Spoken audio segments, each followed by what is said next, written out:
vaccinated and believing in science. Thank you for keeping your masks on also when you're not eating or drinking. If you want bar, food, snacks, you can head over in person to the bar, or you'll see on all of your tables little table tents with our Wi-Fi info, menu. You can order online, and our bar will bring your orders directly to you.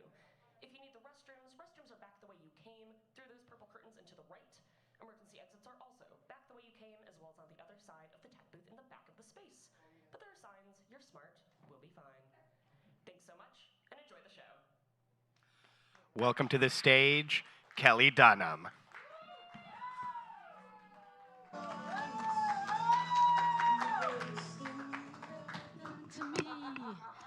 I have never walked on stage to Closer to Fine, but now I'm going to ask for that every time. It's like our national anthem, isn't it? How many times have you heard that played as a cover at Pride by somebody who has no business playing a cover of Closer to Fine? I mean, it's only like 3 chords, right? Does anyone play guitar here? Yeah, it's like C-A-B, right? Is it also, but there's whistling, or is that another Indigo Girls song? Isn't there whistling in Closer to Fine?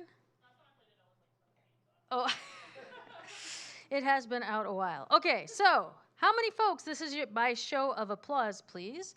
This is your very first queer memoir.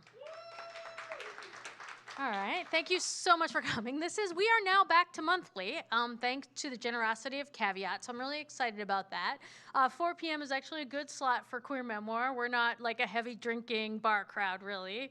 4 p.m. on Sundays, just our style. So really happy about that. This is actually less than 2 weeks after the previous one, I realize now, or just like 2.5 weeks? No, can't be 2.5 weeks. They're both on a Sunday. So that was a little bit close. So 3 weeks. The next one is November 21st.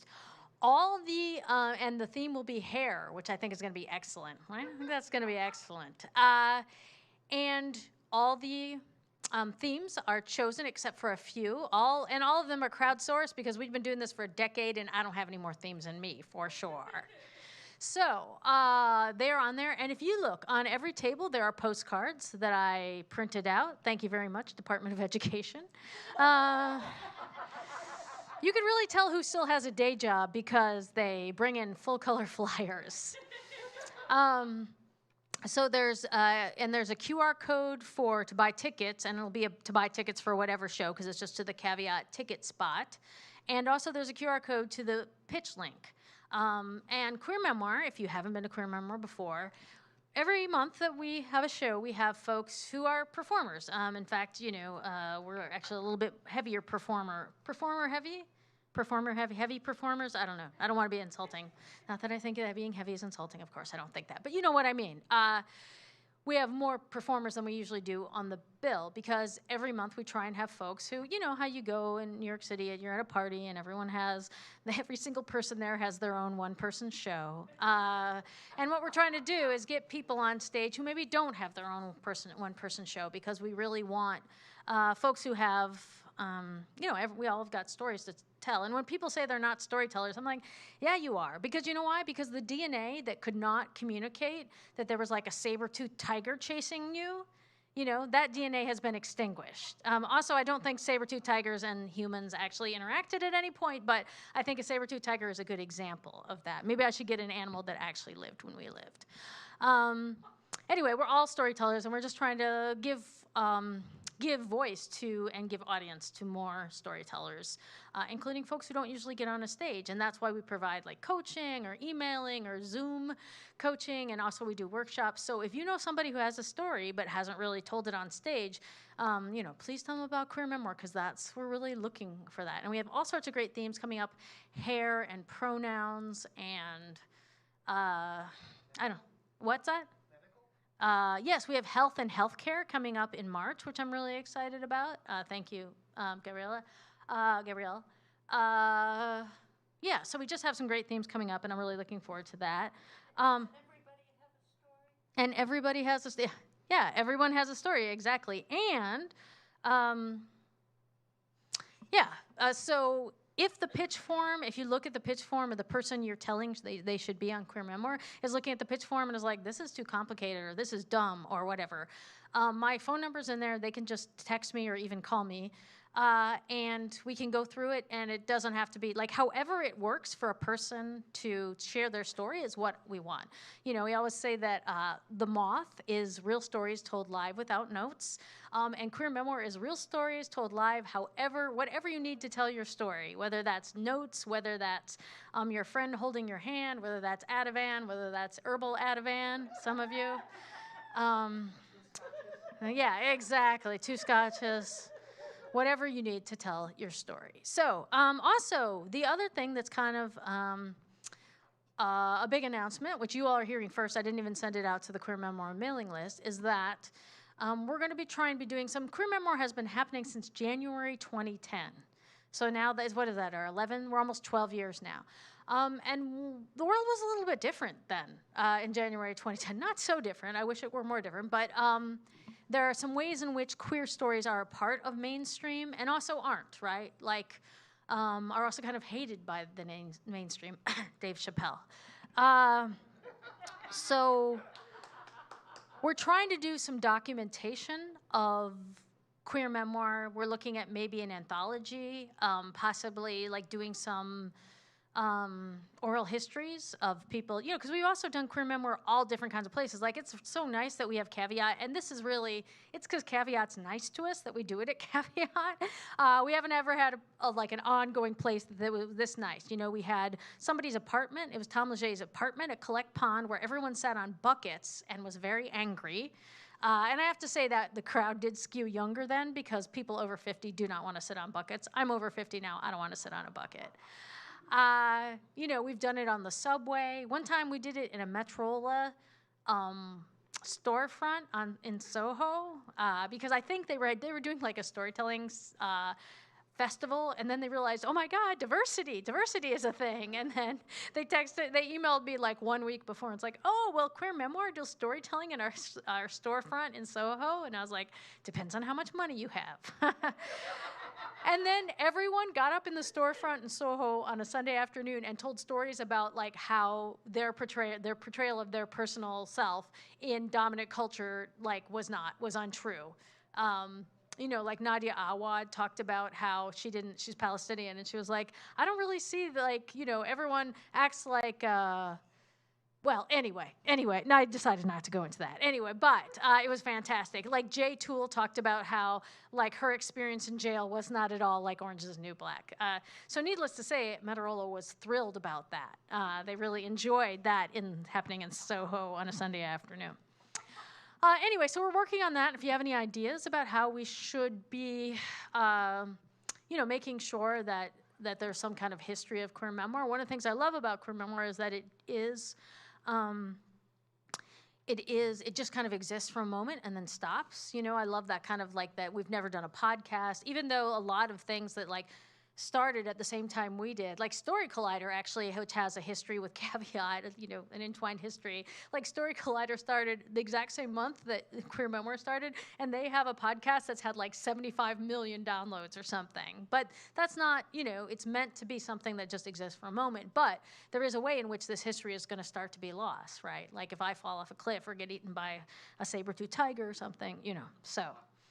And Jenny Murphy is going to help with that, actually. So I'm just going to start us off. I don't have a huge dating app story, but I don't know how relatable but this is going to be. But okay, so in the 90s classic movie, First Wives Club. Anyone see First Wives Club? It was a classic, right? I love First Wives Club. Do you remember the scene outside when the Women's Center opened up? And so the young girlfriend of Bette Midler's, I'm so bad at telling stories about pop culture, I can never remember anybody's name. The young girlfriend of Bette Midler's husband. Thank you. Was that really Sarah Jessica Parker? So the same person who ended up at Sex and the City, those are the same people? Really? She was so bitchy in there that it's like hard to, I mean, she was kind of bitchy in Sex and the City too. Sex and the City, what was that about? Anyway, hey, we're straight women talking about sex. Oh my God. All right. So Anyways, yeah, Sarah Jessica Parker. Thank you very much, people who know pop culture. Anyway, so she is sitting in the red car of some famous red car, and she's like talking to Goldie Hawn's character's husband, or ex-husband or whatever, and she's like, what is it in there? Just like a bunch of battered women dancing around, which I think is kind of a great line to show what a bitch that her character was, right? What a jerk her character was. But that is how I was when my therapist told me that I needed to go to a grief group. You know, I was like, what? Is it going to be a bunch of sad people crying around? And as it turns out, that's exactly what it was. It was exactly that, which was kind of perfect. So we did a lot of sharing, a lot of crying, and then we also did a lot of sharing these terrible, terrible stories. Like I remember one of the guys in my group, and he shares this publicly, but how his partner died is they left their keys at Fire Island, like on vacation. Not Fire Island, Provincetown. And when they got home, he was like, oh, I'll just drop off the other balcony. I'll just go to our friend's balcony and drop down to ours. And he missed the balcony and fell like 20 stories, right? And then people told stories about like, you know, that their partner that overdosed when they came home and touched them and then they fell over. And talked about when the autopsy report came back, another person, what was in the stomach contents. And these are things that you can't really bring up in casual conversation, right? Unless you have a stage like this, and I'm just like, oh, let me just dump this on you all. It's not really a place that you can share. It makes people extremely uncomfortable if they say, hi, how are you doing? And you say, I just got back the autopsy results. That's a way to not have any conversations with people anymore. I remember at one point I said, and it was a very New York experience, because I remember at one point I said, like, yeah, I'm so sad. This is after my partner had died.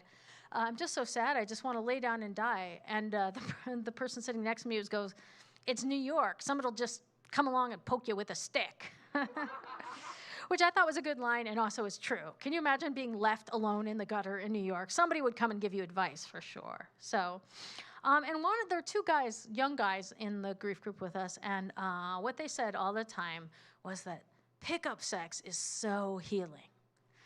Almost anything you'd ask them in the group, you know, like we're going around like, oh, you know, what was hard or good about your week? Pickup sex is so healing. And I thought that was probably true. That did seem like that was true, but what I said was that women don't do that much. I mean, women don't do that much, except for sometimes we do it. As a person who's done a lot of like prides as a stand-up comic, I will say, you know, when people ask me about Lea DeLaria and like what my opinion of it is, like look at Lea DeLaria, look at me, we fuck all the same people, you know? So I don't know why I'm confessing that me and Lea DeLaria have the same pickup sex. Apparently she just like, are you guys gonna tell you a secret? Everyone says that she just like straps it on and humps your leg like a 14-year-old boy. Anyway, that's what people say for people who are under 25 and maybe don't know who Lea DeLaria is. Anyway, she's somebody that has sex with all the same people I do. In fact, people still regularly get us mixed up, but they're like, she's almost a foot taller than me, and we're like, there's like 20 years age difference, but anyway. So anyway, and then also, on the subject of do women have pickup sex, I'm not exactly a woman, and that's like such a binary way of looking at the world, right? And so one night we went out to the diner after our grief group, and the two guys who were into the healing pickup sex said, oh man, I wish you could, like we were like laughing and like, oh, I wish I could come with you. Or you could come with us. And I was like, I'll go with you. And they're like, oh yeah, that'd be great. You could be the lookout. Because they were doing it in a more public way. And I was like, oh, great. I would love to be the lookout while you have public sex. So I started out as the lookout. This is how I started out in this pickup sex is healing. But after I'd been the lookout a couple times, it just became a matter of practical stuff. Like, you know, hands are hands and holes are holes, you know? And also, like, even though they were having sex with men, if you're a man who wants to have sex with this, you're kind of gay anyway, right? Like, this is kind of, you know, which is what I tell people who yell things from cars, which I should not do that. That is extremely unsafe. Like, if somebody yells, like, you know, like, what are you, really? Because if you want that, you're gay. Like, why do I do that from somebody? But if they're, like, already speeding past, I guess it's safe. Anyway, after like I had gotten involved with and introduced the concept of a bonus hole, which I also introduced the concept of a bonus hole to my straight therapist. She was really surprised to find out what it meant.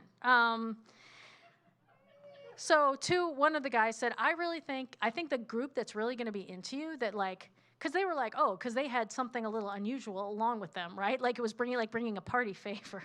One of the guys is like, yeah, it's like bringing crystal meth, but without the downside.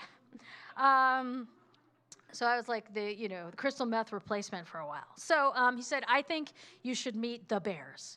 And he said it so seriously, it reminded me of like, there was like, oh, is there the Bears are out there somewhere? Like, it reminded me of the Teddy Bears Picnic. This is the day the Teddy Bears have their picnic, which I think maybe this crowd is too either young or old. I don't know which one for. And so began, my foray into pickup sex as healing. So I had sex I used Growler for a while, which the hilarious thing about Growler is I just put a picture of me. It wasn't me with a beard drawn on or anything. It was just a picture of me blowing out a candle. And the amount of obscene things that gay men can say about somebody who looks like this blowing out a candle is amazing. The amount of creativity is just unbelievable. And I also had sex in Fire Island and in P-Town. And I found out that pickup sex is unbelievably healing. It's amazing.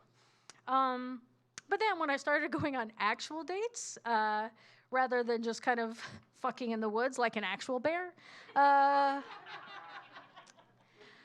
found that I didn't have as much time for my healing pickup sex activities. And kind of my favorite thing that happened when I was doing this was actually at an indoor event at a party. We were all just kind of having sex, and like you do, and one of the guys was like, hey, Joe over here, he had some name for him, but like a gay man who'd never had sex with women, like a gold star lesbian, but whatever it was. And I understood it, and he was like, so he was wondering, could he, and I was like, does he want to stick his penis in my vagina? And he was like, yeah, that's what he wants. And I was like, well, yeah, that's fine. I'm not doing anything with it. And, but then I was like, oh, I hope this isn't like some weird misogyny thing. Like, I don't want him. And I was like, okay, he can, but just bring him over here and I want to talk to him first. So he came over, already had the condom on, so sweet, holding his little dick in his hand. And I was like, it's okay, you can put your penis in my vagina, but I feel like you need to tell it it's beautiful. Like, just so we're not, like, veering into misogyny anywhere here. So, like, and he's like, you want me to tell you, this big guy holding his penis, you want me to tell you you're beautiful? No. I want you to tell my vagina it's beautiful. And he was like, very awkwardly, you are very beautiful. And I was like, all right, that's going to give him a story to tell at Queer Memoir someday. And then kind of the meta thing about this particular story is I told, this end piece about do you want me to tell it's pretty, to a group of people. Like, I was in the green room. It was a New York City storytelling show, but it was in far out Brooklyn, and I had just been in the green room the whole time, and I didn't see the crowd come in. I just assumed because somebody had booked me that it was a queer show. So I came out, told the story of having sex with bears, and making somebody holding his penis in his hand, tell my vagina that it was beautiful, to a group of like 40 and 50 something, like Marine Park straight people. And as I peered out, I could just get a little bit. All their mouths just looked like this.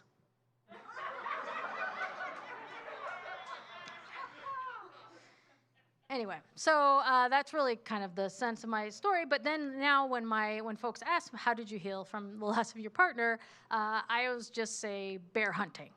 And my family thinks that's awesome, because they're like rural red state queer. So they loved that I got over grief by killing something. And the queers, they just understand. So I'm going to ask you to come, our next storyteller, to come to the stage. Sammie!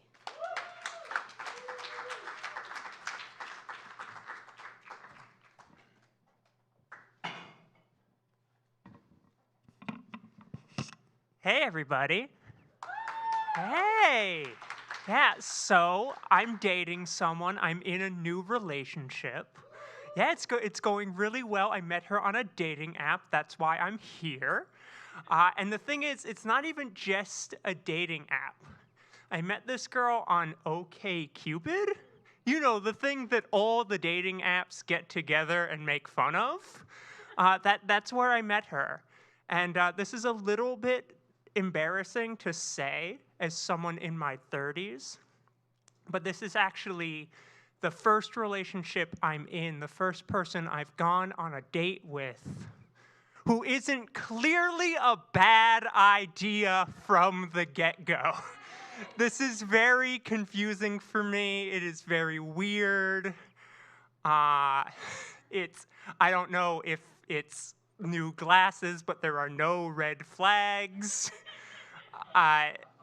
Now, I usually see them in hindsight, but I've gotten good at spotting them after passing so many.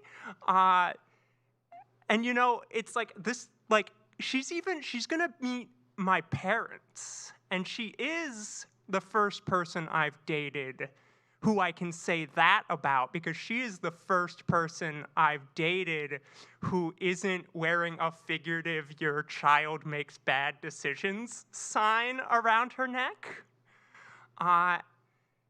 You know, but it took me a while to get here. I went on so many bad dates. I was in some poor decision relationships.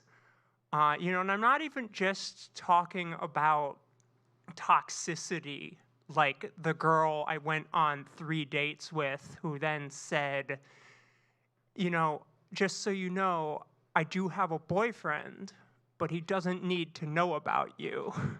And I, as a newly out trans person who didn't want to be alone, made the very responsible decision of going on 4 more dates. Okay, and I'm not even just talking about codependency, like my previous relationship. Here's the thing, he was fine. He was a great guy, but he was boring, and he was not for me. But we stayed together for 6 months because, again, I didn't want to be alone. And sometimes it was just being an idiot. Like the time I went out with this beautiful non-binary person. We had a great dinner, and then they said, hey, you want to get ice cream? And I, as someone who can't eat dairy, said, sure, and went and had ice cream. So I've made bad decisions, I've been on bad dates, but there is one that really sticks out, and I think this one is definitely, it sticks out as to like why I started being better to myself. So I met this woman on OkCupid too, and this was the old OkCupid, where, you know, it wasn't as inclusive. There weren't as many labels you could put on your profile. But the thing is, I'd also already met this woman. She had met me a few times, and she had hit on me immediately. She'd be like, hey, you are totally my type. And I had just stopped being a secret girlfriend, so I said, I am not dating right now. And she took that, but then found me on OkCupid and messaged me relentlessly. She pursued me. And this was the first time that I felt desired, okay? I was a 25-year-old trans woman.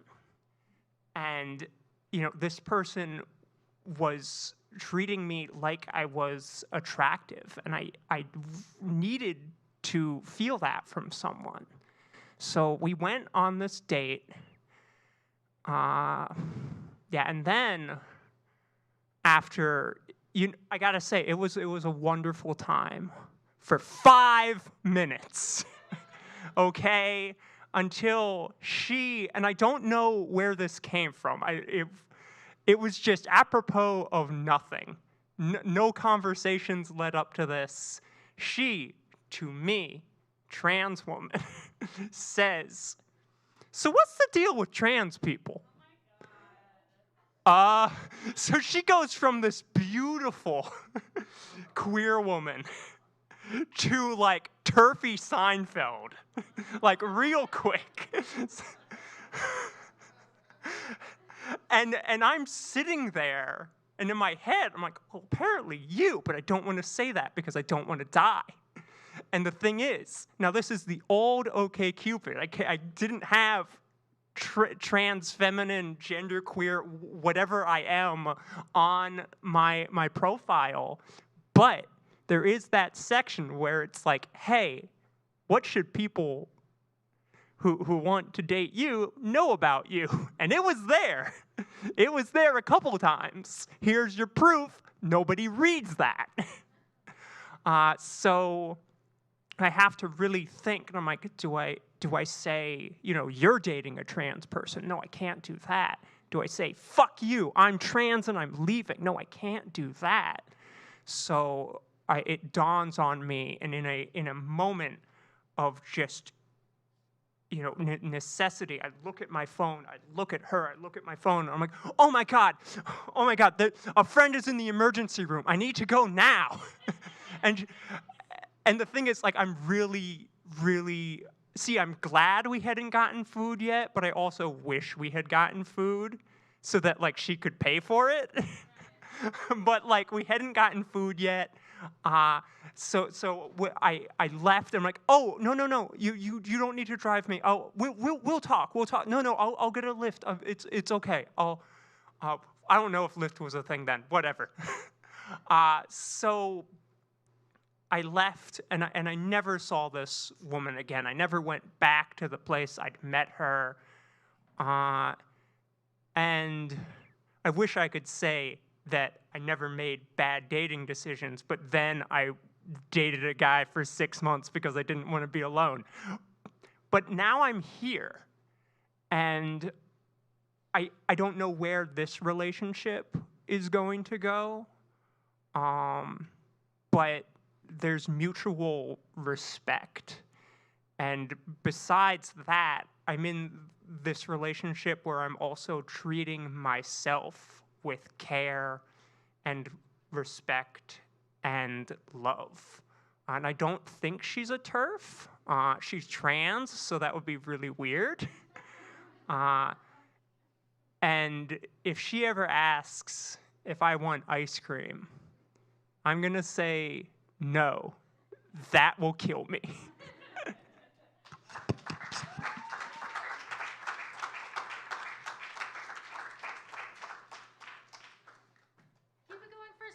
Everyone, thank you. All right, thank you so much, Sammie. That was fantastic. Thank you, Sammie. Our next storyteller coming, I forgot I had a mask on. Our next storyteller coming to the stage is Sofia.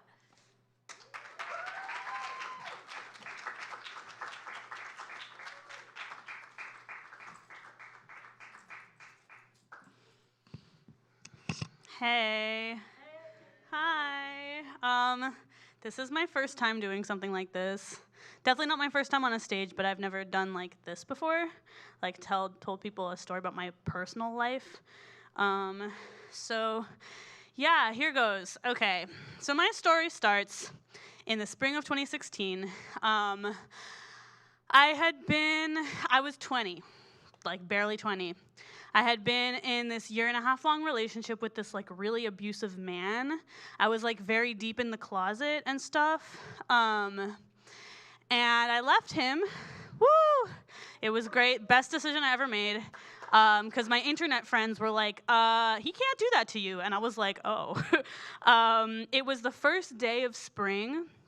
in 2016, and that was not intentional. That was just like divine timing. It was whatever. It's a whole nother story. We like walked around Astoria Park for like 4 hours while he like sobbed, and it like lightly snowed, and I was like, no, no, no.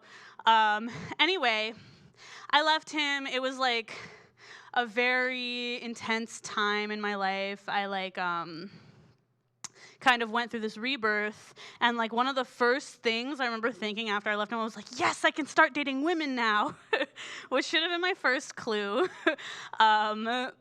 But yeah, I like felt like I could. He like really wanted me to be this person that I just wasn't, and he like made it known, and he would do his best to like force me to be that person, this like feminine person. He made me shave my whole body, and I haven't shaved since anywhere. Yeah. Anyway, that was him. I don't want to talk about him. He was a piece of shit.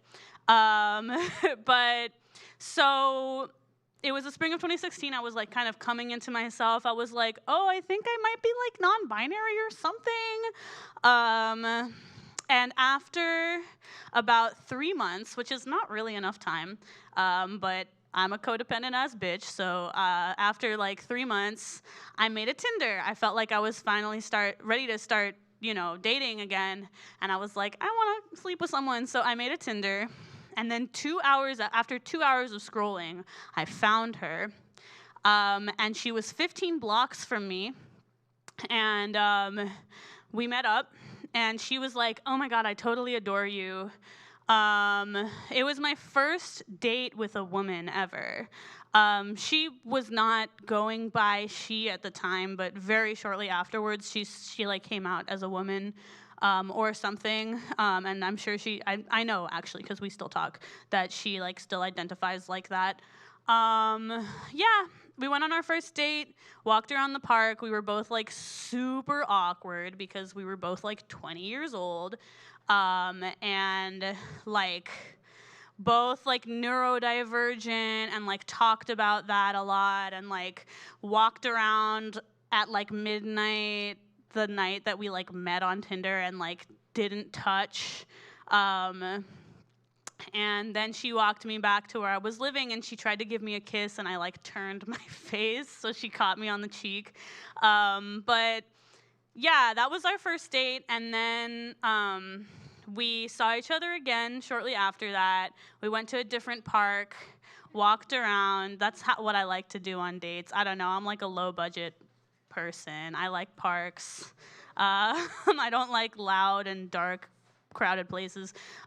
So we went to the park, and I remember like sitting in the grass for like a half an hour, just like looking at each other and like giggling.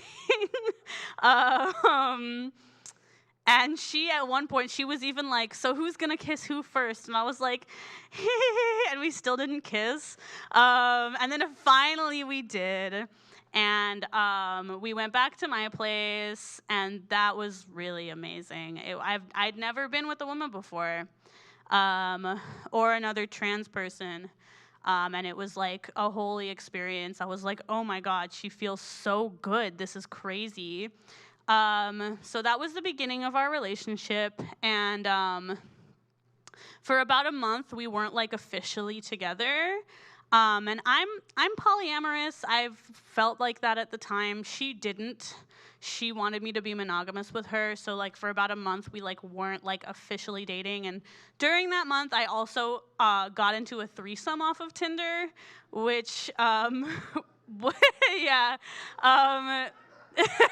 The only threesome I've ever had, it wasn't very good. I mean, again, I was 20 years old. Like I didn't know about boundaries and stuff. But it was, I mean, I ate somebody out for the first time, and I was like, I want to do this forever. And then the other person, like, fucked me, and I was like, this is boring. And then I, spent a really awkward night, and I never saw them again. But after all that, I was like, okay, let's be together. I'll be monogamous for you because I like you that much. And, commence a beautiful love affair. Where I, like, felt, I mean, I was coming out of such a horrible experience where I really had been like torn down like every single day and like made to feel like who I was just like not okay. And she really loved me in a way that like made me love myself, you know, like she was just so healing for me in some ways, and we could talk about whatever, and we really just had like a really sweet relationship. And yeah, we dated all summer. My hair curled. I didn't have curly hair at the start of the summer, and then one day I got out of the shower, and then we started making out, and then we started having sex, and the towel fell out of my hair, and I looked in the mirror afterwards, and I had curly hair, and I was like, okay, that's fun. Yeah, and yeah, I kind of like shacked up at her apartment for a lot of that summer, and like cooked together and stuff. You know, all of the typical lesbian activities. That's what we were getting into. I came into that relationship being like, I guess I'm like pansexual and like gender fluid. And then after being in that, I was like, oh, I'm a lesbian. Which now I'm like, my sexuality is T for T, which is a different thing, but there's a lot of overlap. So one of the most amazing things that, you know,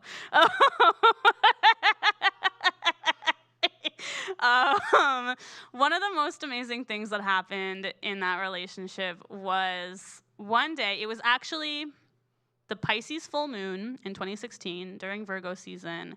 It was also Mercury retrograde, and my phone stopped working. Like, I walked to her place, my phone just stopped working. I was like, and we were sitting on her couch. She was, like, trying to share something with me, and then I randomly started talking about this shit that had happened to me when I was a kid, and I started like sobbing. Like I had never told anyone else about that, and she was crying, which I was like, why are you crying? And she was like, because you're in so much pain. And I was like, what? So then she told me to lie down. I was like, it feels like there's a weight on my chest.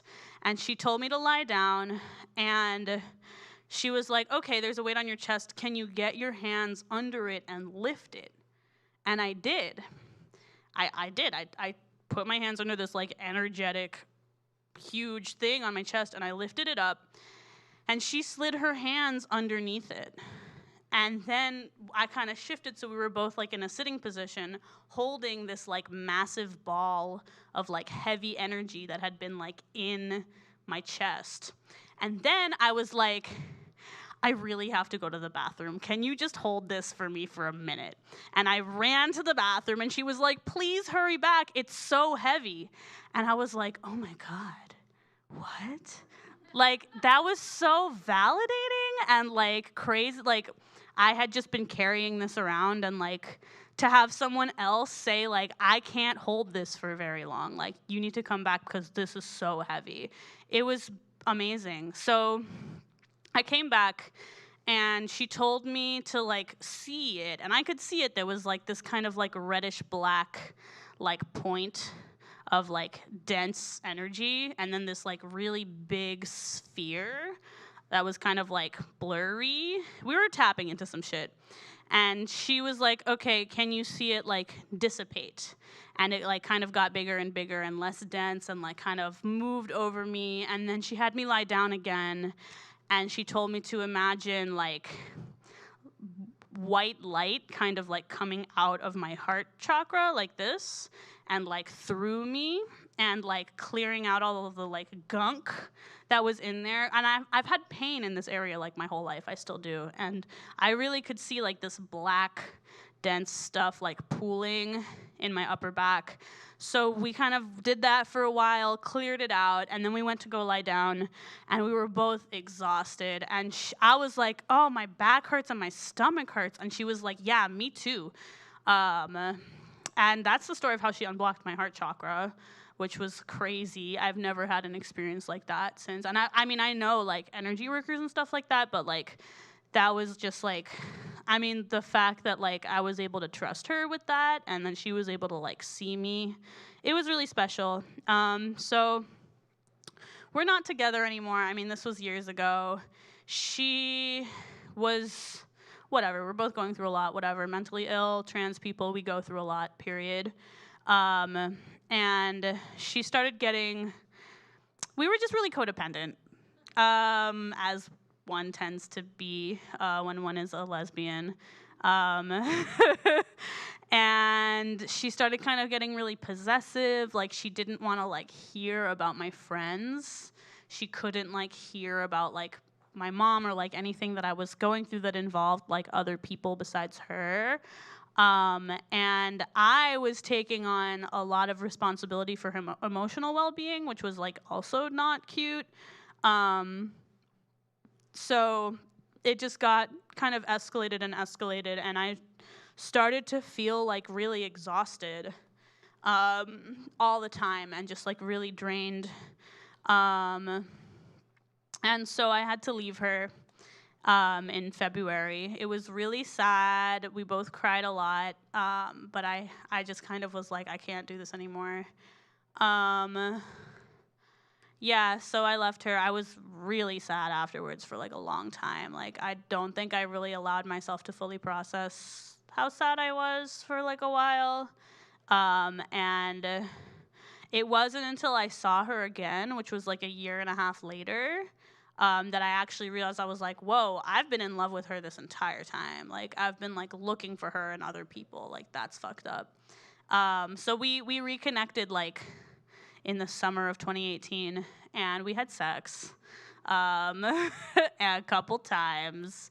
And then she was like, this is my wife, we're moving to Florida.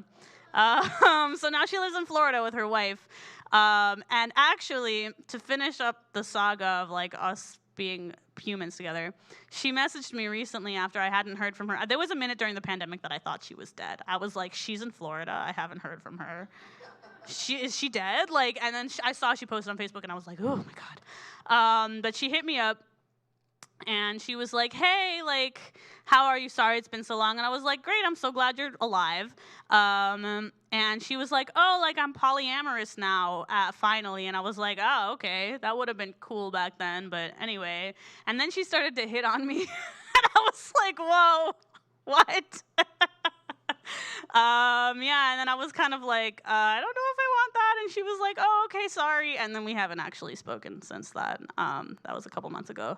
But yeah, that's the story of my first girlfriend who, you know, all of the messiness in our relationship, she did show me like what it felt like to be like seen and loved for who I was. And that was really beautiful. So the end. Thank you. Keep it going for Sofia and being nervous and doing a great job anyway. I forgot to do our little skit where we say like, oh, if somebody says they're nervous, then you like break out in wild applause. But you know, anyway. So thank you so much, Sofia. And also that's like kind of the queerest story I've ever heard in my life. Like really, that might be the queerest queer memoir story we've ever heard. And then she unblocked my heart chakra. Okay, all right, yeah. And the whole way we do heal each other, like, I'm pretty sure, like, if I go to work tomorrow and I tell one of my, I'm not going to tell my coworker your story, but, like, if I was like, oh, yeah, my girlfriend, she just, like, unblocked my heart chakra, like, the straight people at work are going to be like, what? What? They don't even know that's an option for a relationship. They're like, yeah.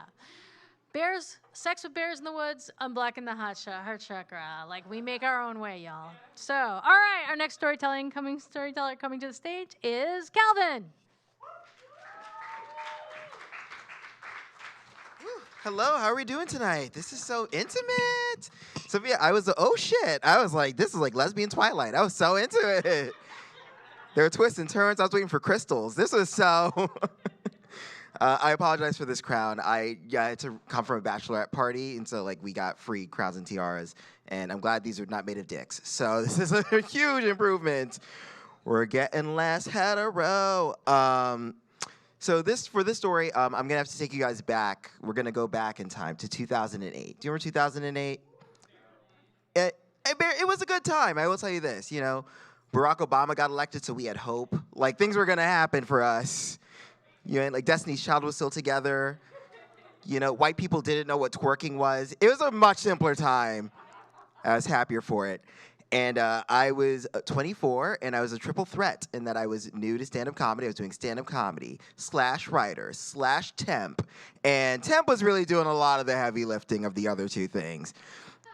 And I was 24. I was working at this temp job. I was making $14 an hour, which was pretty good back then.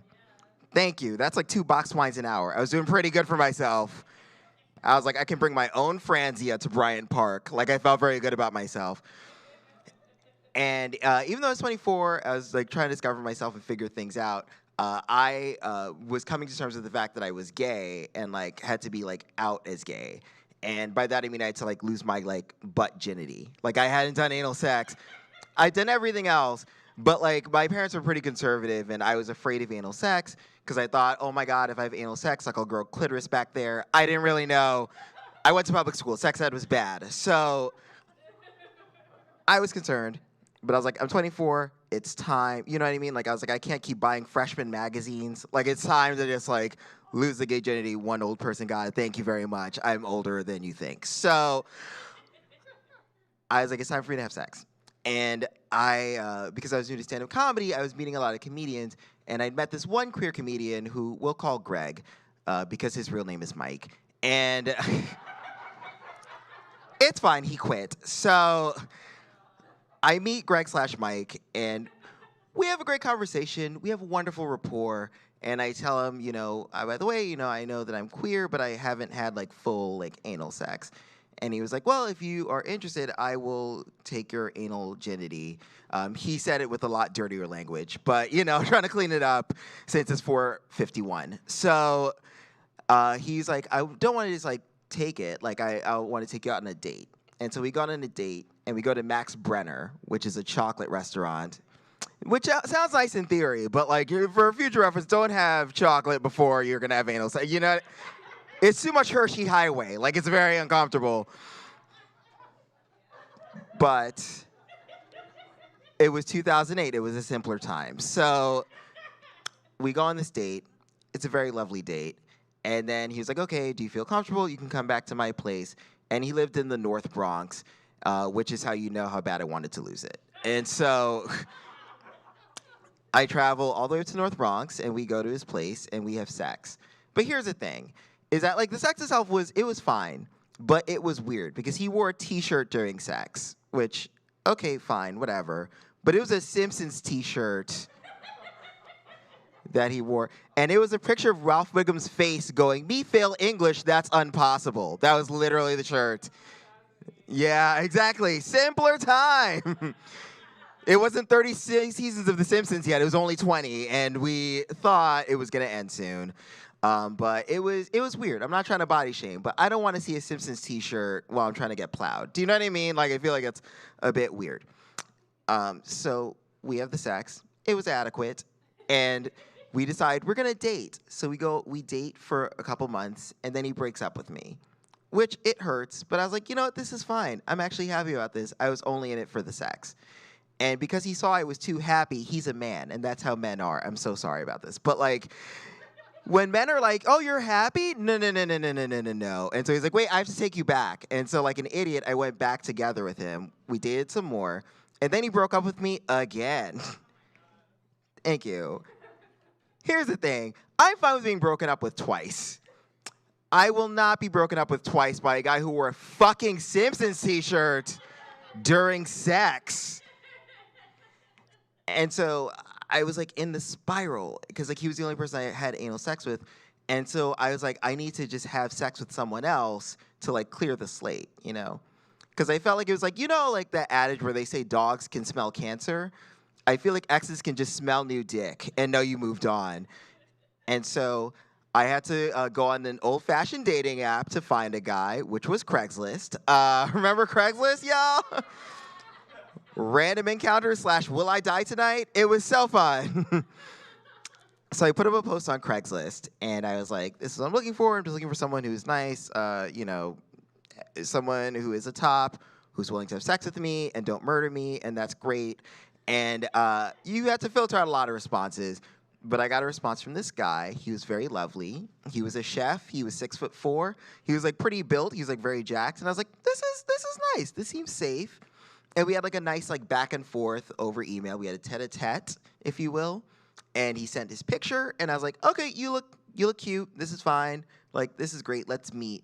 And he goes, okay, do you want to come to my place? And I was like, no, like, let's meet in public. Because again, it's 2008. Dateline was a thing, okay? Like, I'm not trying to go missing. And I'm not a white woman, so I will definitely never be found. So I was like, we're meeting in public. I'm not taking chances. My name isn't like Gabby Petrullo, so like that's not gonna happen.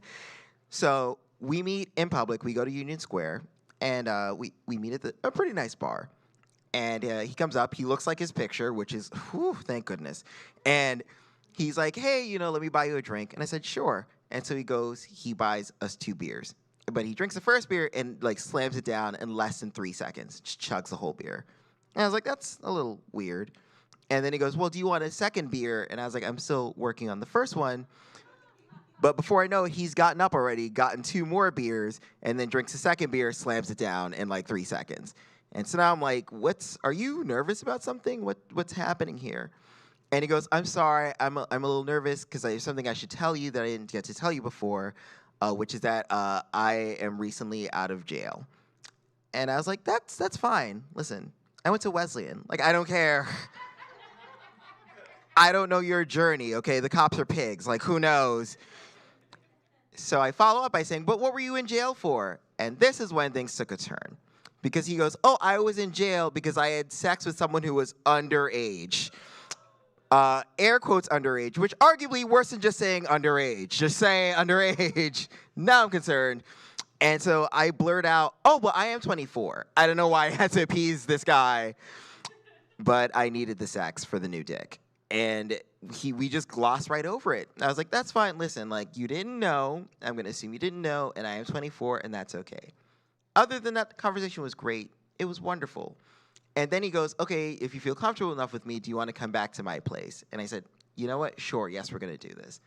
And then he goes, okay, so just so you know, we have to take an express bus because it's not near any train lines at all, which, like, that's, again, Dateline. Like, you're going to a second location. Like, oh, no, like, what's happening? But I was very determined, and he offered to pay. So I was like, okay, you know what? Let's take the 60-person limo to your place in Bensonhurst. So we go to Bensonhurst. We get to his apartment. The facade is lovely. We get upstairs. The facade outside of it is lovely. And then he opens a door, and that's when I learned that he is a hoarder, flat out. Like, there are boxes everywhere and, like, random newspapers. Like, it was, like, the kind of hoarding where, like, I kept hearing a cat, but I never saw one. Do you know what I mean? Like, I still went through with it, though. I was still like, you know what? He has potential. He's a chef. We have chemistry now. It's too late. And so he literally has to carve out a path Candyland style so I can get into his bedroom. And, like, clearing away tissues and papers and things. And we get to the bed. The bed is clean. And we have sex, which is nice. It's like post-jail sex. It was pretty, I like to call it the jailhouse rock. It was, like, very nice. And then we finish having sex, and that's when, like, it's starting to really, like, dawn on me, because I'm like, okay, this is good. I accomplished my mission. I texted the new guy, but, oh, I am in a hoarder's house. And I'm starting to be like, I need to plan my escape route. And he goes, oh, since I'm a chef, we burn some calories. Do you want to have some of my food? Do you want to try some stuff? And I was like, yeah, I'll try your food. And so he leaves, goes into the kitchen, and comes back with a bowl of gazpacho. Which is, like, really weird and hard to eat naked in bed. But that's what I'm doing now. Like a sad gay indie movie. Like, I'm just sitting here eating fucking gazpacho, planning an escape route. And he's like, oh, I know you mentioned over the course of our date that you love stand-up. Do you know who Donald Glover is? And I was like, we're black, but we don't know each other. But I've heard of him. And then he goes, did you know that Donald Glover is Danny Glover's son? Which is not true. Not true at all. So now the gears are really starting to turn. And then he goes, oh, do you know what my favorite stand-up is? The Big Bang Theory. So now I'm like, it's time to leave. So I'm like, listen, like this has been really nice, and the gazpacho was very yummy. Love the spice, but I have to exit this apartment. And he goes, I know you live really far away. Do you need some like cab money to get home? I can call you a cab. And I was like, oh no, like I will figure it out. I promise. And then he pulls out $50 and was like, here you go. Here's $50 for the cab. And again, I was a permatemp, so I was like, $50? Oh my god! I'm rich. This is like 1240s. Like, I was crazy. And he goes, do you want to call the cab? And I was like, I'll call the cab from downstairs. I literally went downstairs. I walked at least a mile and a half to the nearest train and pocketed $50. And the moral of the story is sometimes you want to leave a winner, but you just come out a prostitute. It's fine. It was tax-free. You guys are amazing. Thank you so much.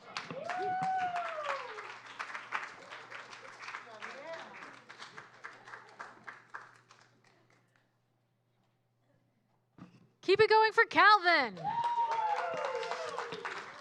All right, we have one more storyteller who actually is here, well, kind of is from Philadelphia, but also came through Cleveland, which I think makes them even cooler. So give it up for Alejandro. Thank you. Keep it going for me. Keep it going for me. I came from Cleveland. This is wonderful. So, I know that the theme of today's show is dating apps. We talked a little bit about Craigslist, but I want to take it even farther back to the original dating app, which was AOL chat rooms, right? Yeah, absolutely. So this is what this story about. I'm going to set the scene. So in 1999, I was 18 years old. Don't do the math, and I moved here to New York City to study musical theater because I thought my passion in life was drama. Turns out I'm just gay. Yeah, I came here I came to sing for dick, and it did not work out for me. My time steps were awful. My pas de bourrées were garbage. So I moved back to upstate New York into my mom's basement, which you think is so cliche, so stereotypical, but I'm actually the first. I invented that. I invented moving into your mom's basement, and I started taking classes at a local community college in individual studies. Don't knock it. It's how I became such an individual. And I got a job at this nightclub called Primetime 2, which at the time was the only gay nightclub between New York City and Albany. And it was in a converted barn off of Route 9W in Highland. And I think it's cool because either if it's a gay nightclub or it's a barn, it's still filled with, hey. Okay. All right, I like that one. I'm never gonna stop saying that. I think it's cute. So in my downtime, I would cruise the Poughkeepsie M for M group, and I was 19 years old at the time, and a lot of older men at the time would be messaging me, wanting to pay for sex, and they would message me things like the word just generous, or if they really meant business, they would message me the word generous with a dollar sign instead of an S, so that I knew that they meant money. And at first I wasn't into it. I wasn't really about that. But then I saw the movie Pretty Woman, and I was like, sex work, I can do this. This is a piece of cake. I can take a bubble bath with Richard Gere, no problem. Easy. So I say yes to this one guy, and I show up at the place, and he does look like a movie star, sure enough. Not like Richard Gere, more like Danny DeVito as a penguin in Batman Returns. It was very glamorous, and his apartment was hideous. It was grayish all over. It was a gray walls and it was 9 or 10 shades of gray. It was not a fun time. And the Dave Matthews Band song, The Space Between, was playing on a loop. And it was mortifying. It was not sexy. And then, so he shuffles me into his bedroom, which got even worse because on each of the 4 walls, there were these Catholic icons and crosses and the Virgin Mary and so many saints, all the saints. And I come from a Roman Catholic family, and I know. And the thing is, in Chile, we don't just pray to Jesus or pray to Mother Mary or pray to God. They also pray to the saints for everything. So I'm all these saints on these walls. At least one of them is gonna narc me out to one of my dead grandparents. I'm I'm so sorry, abuelita. And I didn't even need the money. I was just bored. So I'm mortified looking at the walls, and he sees like my mortification, so he explains to me that he's a drug abuse counselor and he's turned his life over to Christ. And I'm like, well, you don't have to give me your sex life. You know, when Jesus said, like, take this, all of you, and eat it, he's not talking about come. I'm so sorry. I'm sorry that it's what I was thinking. It's my thought process. And then he goes over to this VCR and he pops in a VHS tape of 1980s porn. And I apologize. I was not a woke 19-year-old. I look at this pornography and all I can think of is like, how many of these guys are dead? I'm sorry. So I'm just not turned on at all. Meanwhile, Dave Matthews is like, the space between. I'm like, stop it, Dave. All right, so we do the thing, and sure enough, the guy has like an enormous, like a monstrously enormous penis. It was like a baseball bat covered in hair. Again, I'm really sorry. I'm so sorry, but this happened to me. So I make $80 off the whole thing. I go to the mall. I get a couple shirts from H&M. Very nice. A few days later, one of my friends offers to read my tarot cards. And I'm like, all right. So he's reading the tarot cards, and he goes, oh, you hooked up with somebody you should not have hooked up with. Which, like, not a psychic thing. I was 19 years old. You can say that to any 19-year-old. Yeah, hooked up with somebody I shouldn't have. I guess not. But then a few days after that, I end up at my pediatrician's office, who informs me that I have crabs. And that was the last time I ever saw my pediatrician.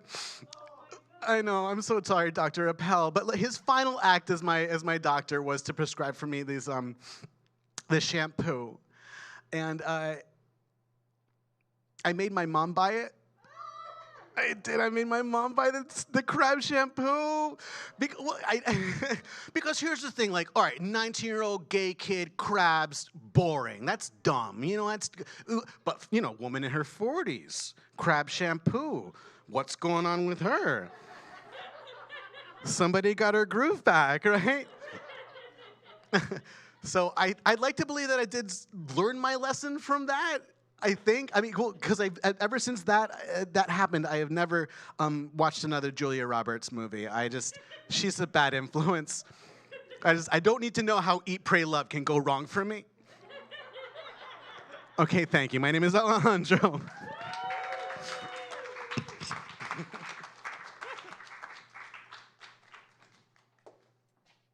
Keep it going for Alejandro and all our storytellers. Yeah, thank you so much. Okay, that's it for our show today. So there is, on the table where I was sitting, there is a mailing list sign up. I have made the mistake of using Facebook for a long time as our primary way of getting folks to shows. And between the last show and this, they decreased the amount of invites, so I could only invite 20 people or 17 or some ridiculous thing. You know, even though 3,000 people like the page. Anyway, so please get on our mailing list. It's literally, I send maybe 2 emails for each show, sometimes just 1. It's not a very annoying email. You could also just delete it if you never want to. Well, I mean, don't get on the mailing list if you hate it and never want to come back. But if you think you want to come back, please get on the email list, because then you will actually know about the shows. Yeah, I think that's it. Please check out in the Facebook event. We introduce folks just by their first names, but a lot of folks here are performers, and in fact, Sofia is also a performer, but a musical performer. So check out their work, and please tip Caveat, and thank you, Caveat, so much for having us. And yeah, have a really good night. Thanks for being here.